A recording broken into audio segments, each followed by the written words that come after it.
Nitro number 151, August 3rd, 1998. The announcers explained Larry Zbyszko is trapped in a meeting with Time Warner executives. So Bobby Heenan is filling in.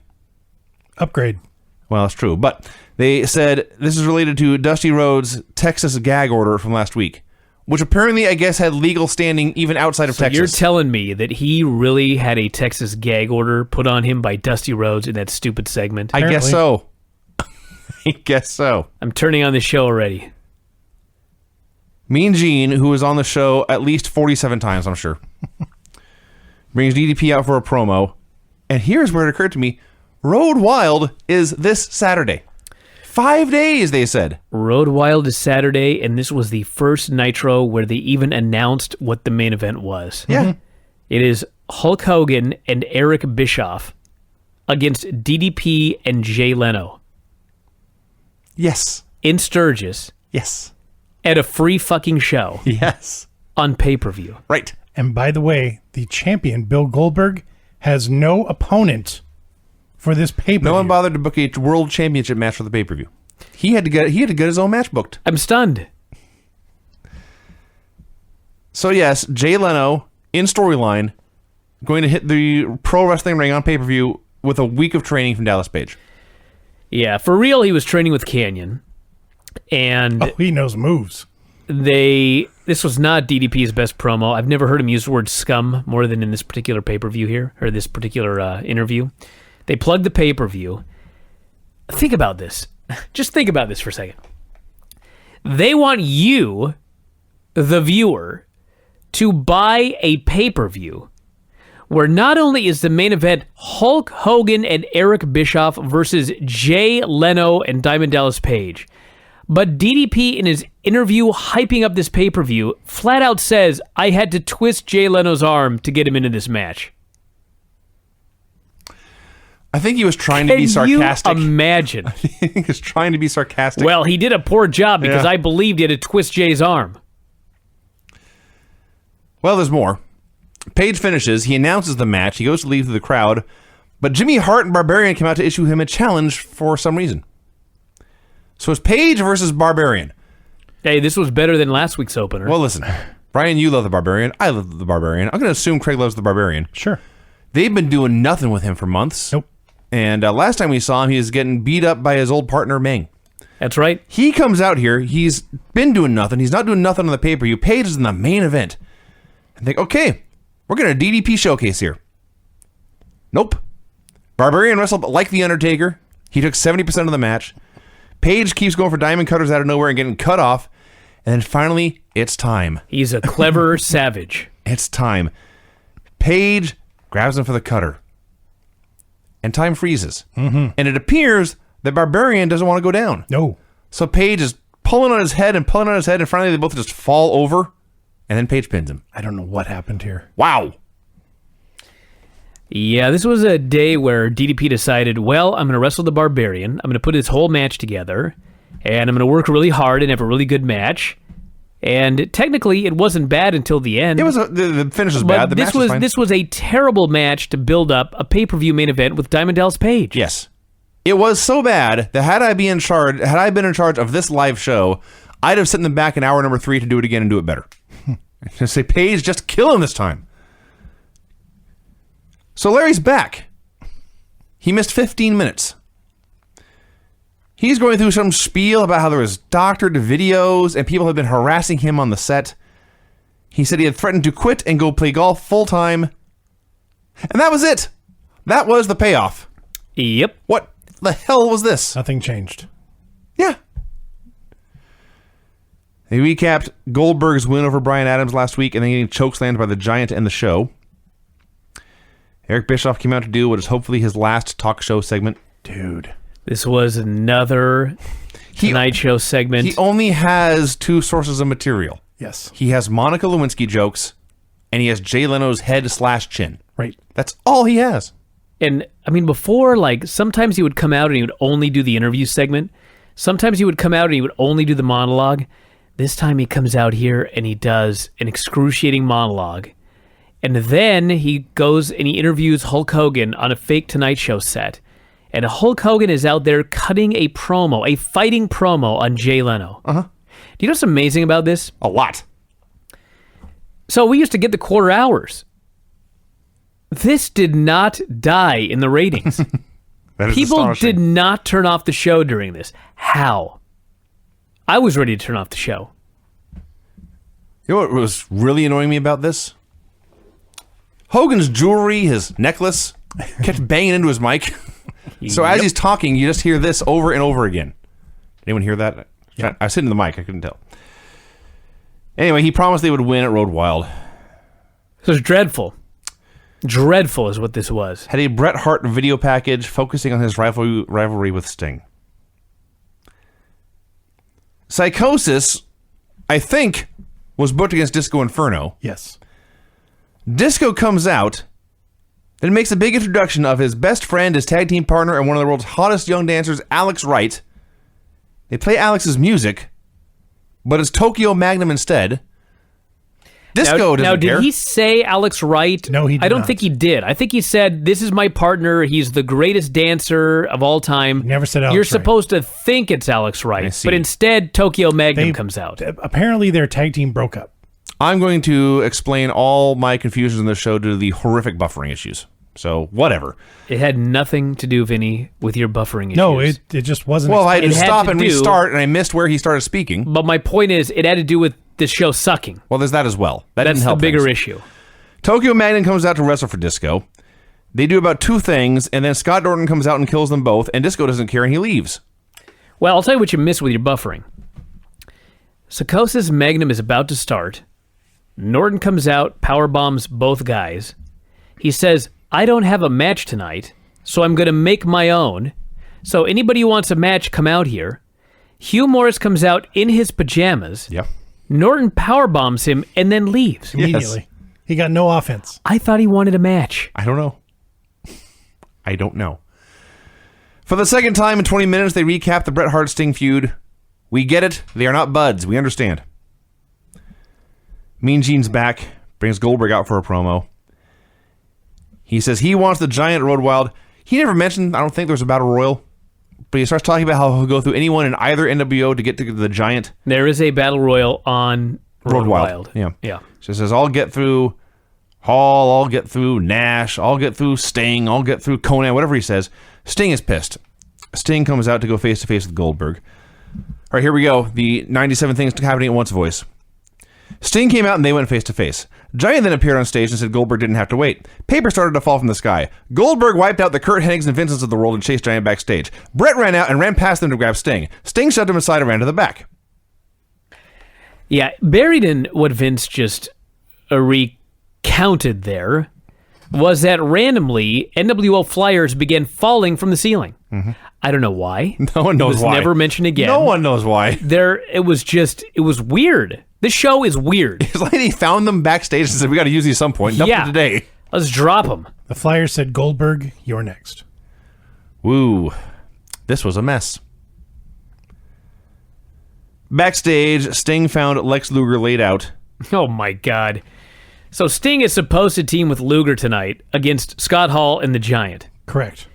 So Luger is laid out backstage. None of the announcers can identify Lex Luger.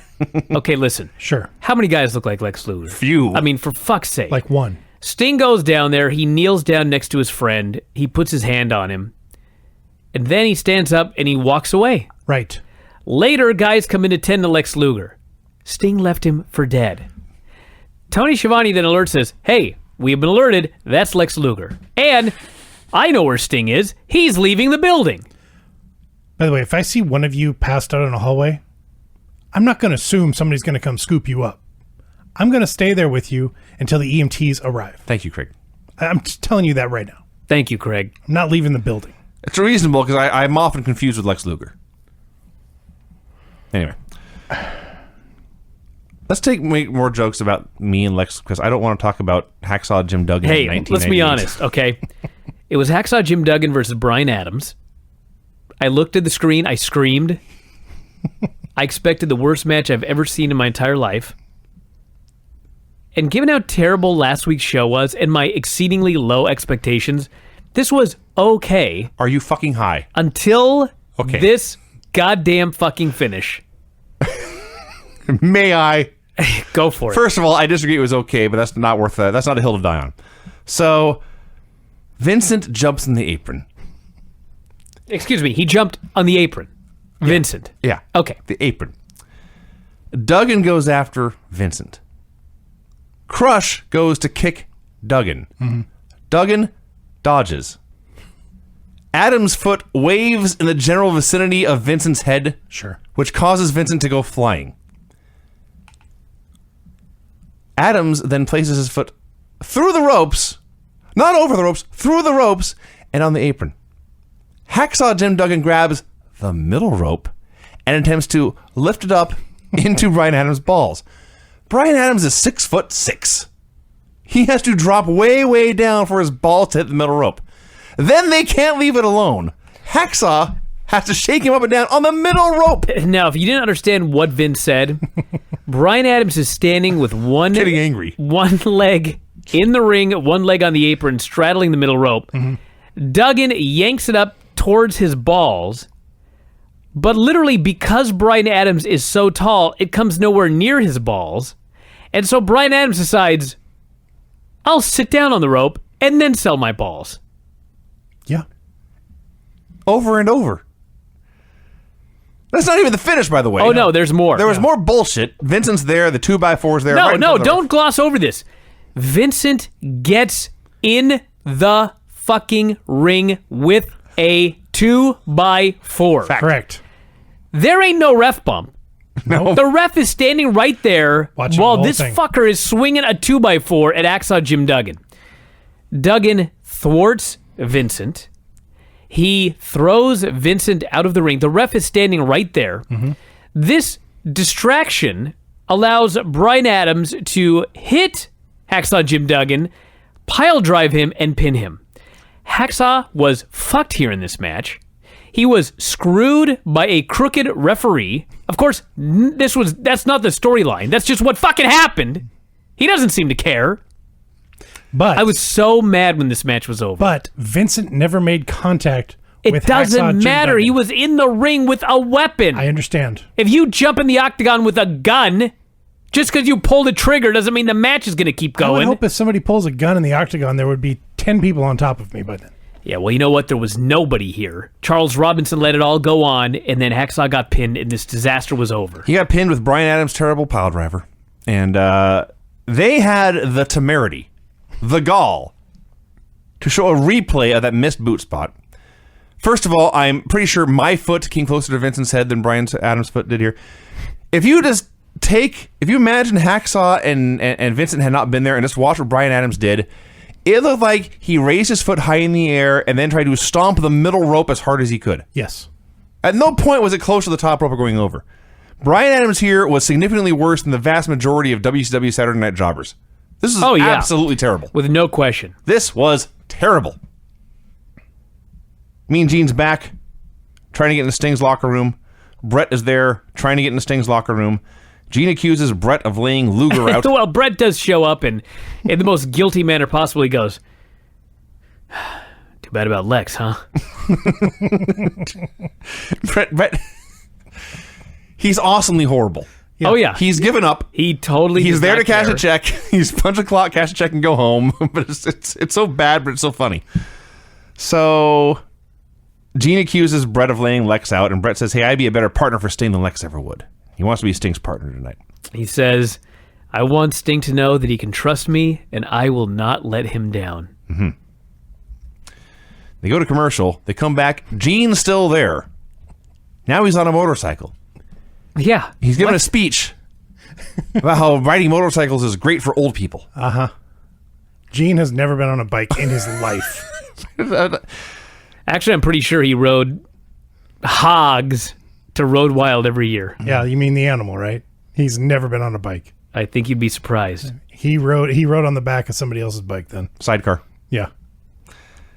Yeah. Biking, motorcycles, great for old people. Sure, yeah. That was his point. I mean, if you want to die. Raven and the Flock came out for a promo. The only good thing here is Raven had a Savatage t-shirt on. So Raven says there's no match between Sick Boy and Canyon. Hold on. That's a band, Brian. Yeah. There's no match between Sick Boy and Canyon. Canyon's not here. He was rambling about Saturn and Canyon. I had zero idea what he was talking about, what his point was. Well, he said that Canyon had been swallowed up by the darkness. Yeah, I wrote that down. I don't know what he's talking about either. I wrote that down, and he kept on going. I said, you know what? I don't care. And I erased it. Was that? No, it was the nothing on the Never-Ending Story. I'm sorry. Yeah, never mind. Go ahead. That'd be a great angle. Why has no one ever done a Never-Ending Story gimmick? Betray you. So, let's see. Saturn comes out. Oh, Lodi says something to somebody, and Raven breaks his fingers. Saturn comes out. The flock leaves. Saturn grabs Lodi by the broken fingers, hits a DVD. I have no idea what's going on. I have no idea who is on whose side. I have no idea who the good guys are. And most importantly, I have no idea why I should All care. I got out of this, everybody hates Lodi. Well, That okay. was abundantly That's clear. fair. Yeah. Hey, Mean Gene's back. He still wants to talk to Sting. He looks down the hallway. Bret Hart and Scott Hall are having a clandestine conversation. And they spot him, and they go their separate ways. This was so awesome. First off, there's two things. So Luger's gone, and so Bret is volunteering to team with Sting to take on the Giant and Scott Hall. Where's the rest of the Wolfpack? Sting has no other options. He must team with Bret Hart. I guess. I mean, Nash is on the show later. So what's going on? So then, yes, Gene looks up, and there is Bret Hart talking to Scott Hall. And as soon as they see that Gene has seen them, Hall goes running, and Bret tries to play it cool and just nonchalantly walk into his dressing room. Gene takes off after them, but his goddamn microphone cord is not long enough, and he's screaming at the guy to give him more slack. It was so great. This was worthwhile. The best thing on the show. Gene not having enough mic cord. That was the highlight. Yeah. Well, I'm glad you liked it, because guess who was back after the break? Mean Gene goddamn Okerlund. Yep. His 7th appearance, we're not even halfway through the show. That's legit, by the way. I counted. So it brings up Dean Malenko. Dean says he wants to admit that Chris Jericho's the better man. Jericho comes out, and J.J. Dillon's there, and Jericho buries Malenko because now Dean never gets another title shot, and then J.J. announces that Malenko's going to be the special ref for Jericho's title defense at Road Wild. Whoop-de-doo. And Jericho's I'm pissed. yawning. Jericho's Fucking pissed. show's putting me to sleep. There's more. Jericho's pissed and he leaves. No one in this interview segment bothered to mention who was challenging Jericho for the Cruiserweight title. Yeah. Shivani clued us in. It's Juventud Guerrera. You know, I got to say, so Dean and JJ, at one point, Dean actually says, "Tell him, JJ." And JJ spouts some obscure rule from the record book. Because, of course, Jericho is always finding obscure rules in the record book. So this time, JJ finds one. And the rule is basically, if a wrestler is too wild and out of control, you can assign a special ref. That's fucking obscure. So he announces the special ref is Dean Malenko. And Chris Jericho flips his lid about how it's a conspiracy. And you want to know what? He's right. Yeah. He is 100% absolutely correct. Unlike Vince McMahon, this is undoubtedly a conspiracy to take the title off of him. He was right. Yes, Craig? The next match, Finally. a really good match. Eddie Guerrero and Juventud Guerrero. I wanted to see this match. I was excited to see this match, but I was watching this match, and it got lumped into the rest of the crap on this show, and I didn't care. No. This was the best match on the show, and it got lumped into all the other garbage. The announcers outright said they hoped Malenko would be a biased ref and screw Jericho at the pay-per-view. Told you it's a conspiracy. They had some sloppy moments early, but by and large, as Craig said, it was a very good TV match. Juvi's tope, holy crap. We flew over the top rope on Eddie. It was awesome. And they did some stuff. And then Eddie won clean as a sheet with a frog splash. Eddie, not Juvi. So the challenger in 5 days for the Cruiserweight title is unnamed in the promo and then beaten by a guy who's not on the pay-per-view. Yeah, you know what? It's almost like this show sucks. It's almost like the show sucks. The people making it don't know what they're doing. Gene Okerlund. There's a point of a time where I'd be watching this, and I'd see something coming up, and I'd call Cameron into the room. Come on, Cameron, you got to watch this with me. I don't even bother anymore because I was burned earlier in the program when Tokyo Magnum was going to wrestle Psychosis. I don't even bother anymore. I can't even show him the good stuff because the bad stuff outweighs the good stuff by such a huge margin. That's true. You know this company died? He died of death. Gene Okerlund is back again. Gene Okerlund is sitting on a motorcycle again. Gene Okerlund goes in a promo about old men riding motorcycles again. I thought I'd rewound it somehow.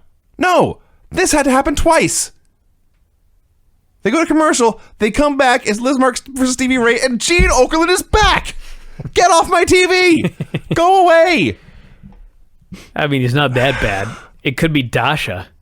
Yes, Stevie, why he has the TV title. Stevie claims to have legal documents from Booker T naming Stevie as the new TV champion. See, this was one of those moments where I couldn't figure out if Gene had gone into business for himself or what. But Gene's like, that ain't legal. There's no. You tell me these are notarized. I don't see any signature here. And Stevie's like, it's right there. And Gene's like, I don't see it. And finally, Stevie just walks away. So they're doing this match. Oh, no. Okay, it's a terrible match. No. This is Liz Mark Jr., who sucked, okay? Against Stevie Ray, who sucked. And my fucking God, did they have a shitty match. You sure did. I mean, you think about all those shows we did at the B&I Marketplace, and there were some shitty matches on those shows. This would have fit right in. This was so horrible.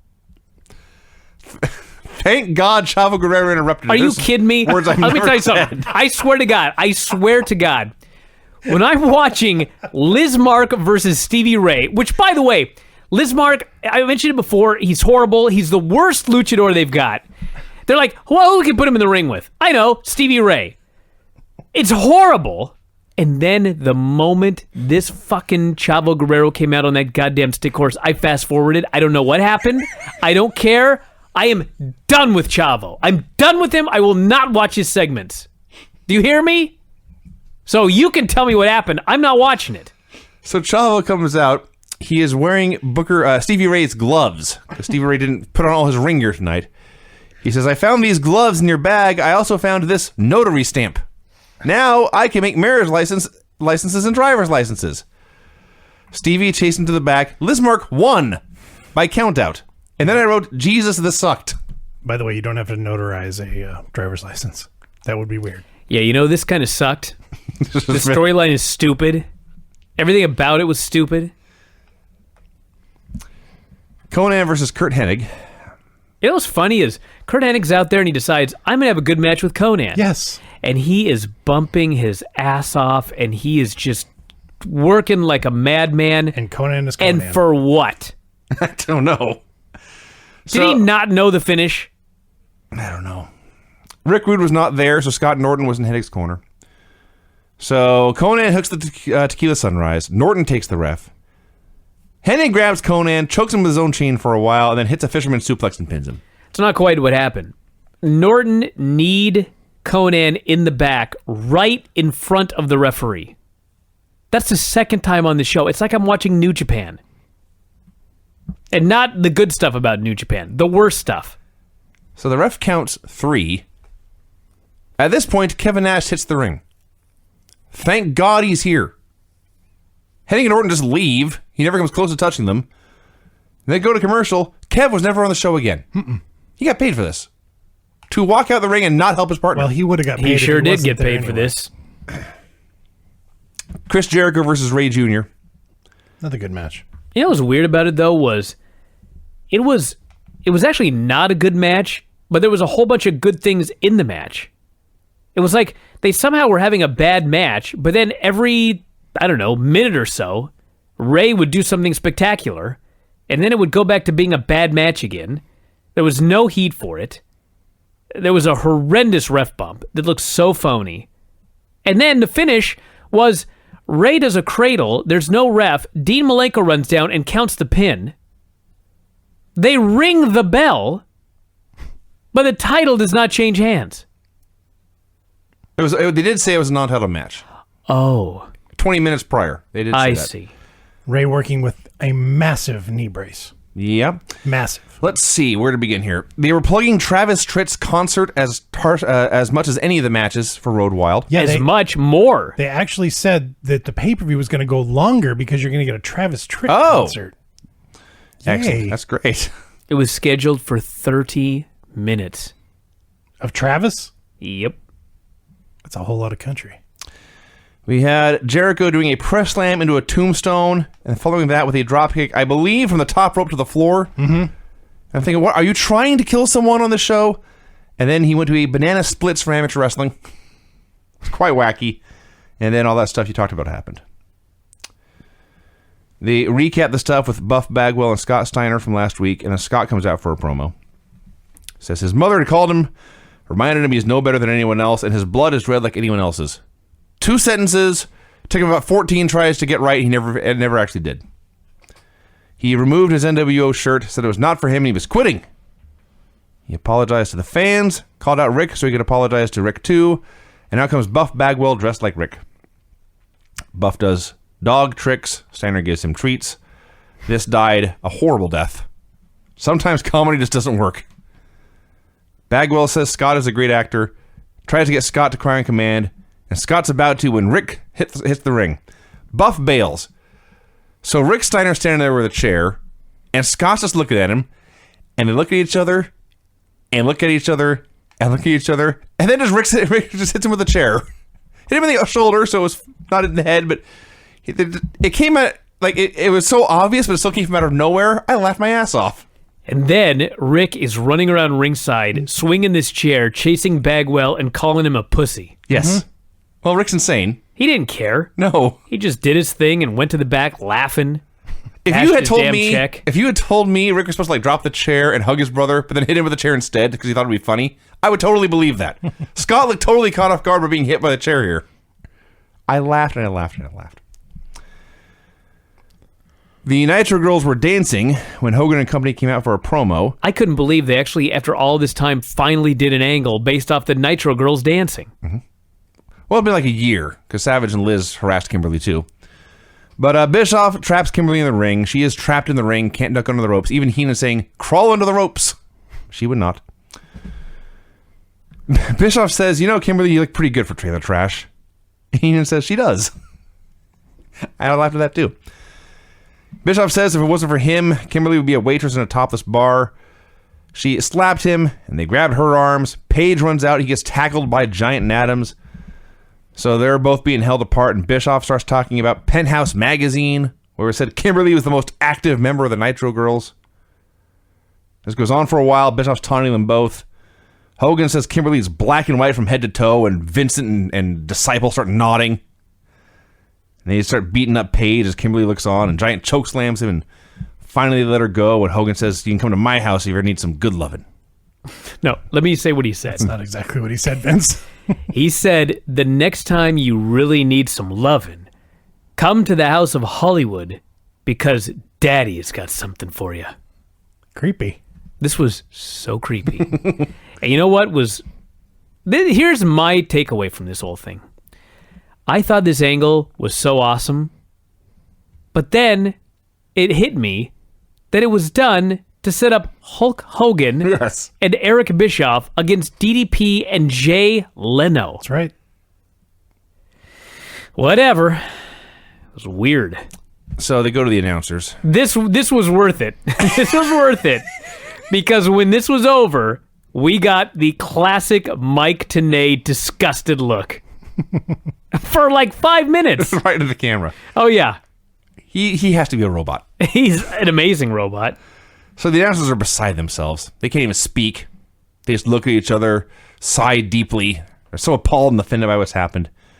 Can't believe Jay Leno won't want to get involved with any of this. Neither can I.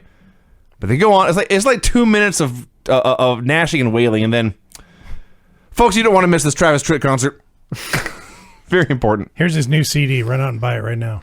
Yep. Scott Hall and the Giant versus Sting and a mystery partner.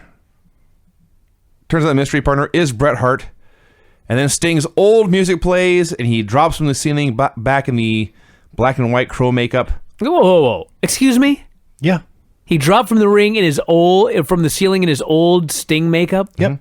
Why? Don't know. Oh, you don't say. So he just did it. Yeah. Yeah, no reason. Oh, okay. Old music, old makeup. Somebody laid out Lex, so he decided, I guess, to quit the Wolfpack and be Angry Sting again. So I'll give everybody a little bit of insight. There was a feud going on between Hulk Hogan and Kevin Nash. Kevin thought that Hogan was trying to kill the Wolfpack. Now, from watching this show, it looks like he's right. The story from Kevin Nash's side was that he didn't even know that Sting was going to come down in the white outfit, the white makeup and from the ceiling. I call bullshit. You're at the building and you don't see that they're setting up somebody to come from the ceiling, and you don't see Sting with white paint on instead of red. I mean, how can you not know this? But yeah, they just decided, I guess, well, we got a big buy rate when he had white paint on, so let's just do it again. When he was red, he was so happy. And he was joyous, and he was having fun, and it was enjoyable to watch on television. Now he's out there again in his old outfit. He looks depressed. He looks like he hates his job. Probably did. And there was no explanation for it. There was no storyline. There was no even attempt to make sense of any of this. They just did something for the hell of it. Yeah. Well, it goes back to this whole show. All they have one thing that worked, and they keep doing it over and over again. Do you realize it's been 2+ years of NWO now? Oh, yeah. And they keep going. So Sting does not want to team with Bret, but he's very happy to fight Hall and the Giant. And they cut him off with a shot from the apron. They beat him up in a terribly boring manner. Just dragged and dragged. Bret gets knocked off the apron. Sting makes a comeback, punches Giant in the balls. Ref doesn't care. Now, you recall earlier tonight, Kane swung a chair, and it was not clear if he was aiming for Taker or Mankind. Like, at the same time on TV, Bret hits the ring with a baseball bat. He swings it. It's not clear who he's aiming at, but Sting ducks and Hall gets hit. So... It wasn't clear, but, I mean, it was pretty clear that he was aiming for Sting. Or for... Yeah, Sting. See? And Sting ducked, and he hit Hall. So, Sting pins Hall. Bret leaves with the tag belts. Then they say it's a DQ. Then Giant lays out Sting. Then Goldberg runs out and spears Giant as the show ends. Yep. Show was a disaster. The show was very, very bad. It was still better than last week. Last week's show, I mean, I'm kind of glad I watched it because it's really set the bar very low for these Nitros. Like, without last week's show, I probably would have thought this was the worst show I've ever seen. But because of last week's show, now I simply think, nah, that's bad. I've seen worse. But yeah, this is terrible. And I think it's only going to get worse. I do believe so. Well, that's it, everybody. That's the retro review. I pray to God at least one of these shows gets better sometime soon. It's very depressing otherwise. But that's it. So I guess we'll talk to you again. After a while. Good night. Bye.